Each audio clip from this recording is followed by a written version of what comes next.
ეთყობა მას ეს ყველაფერი. სულაში ფლანგიდან იერიში ჩაწოდება პურიე გაატარა ბურთი თუ ვერ შეინარჩუნა ისევ პურიე აი კარგად ითამაშა და მეტ არ გამეკრიტიკებინა საინტერესოა განმეორებით კაშია შეცდა შემდეგ კანკავა და ამისულაშვილი ერთი მოძრაობით შესანიშნავად მოტეხა და ჩაკოლტო სამივე ფეხბურთელი მოატყვია ცხინვალეთ ითამაშა პურიე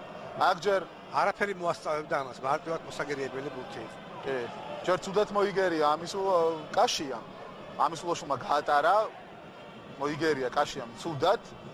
და შემდეგ აქედან ძალიან რთული იყო აი ამ ერთი მოძრაობით ასე გასვლა დასარტყმელ პოზიციაზე და შემდეგ გოლის გატანა შეგვისრულა რასაც ქვია პურიემ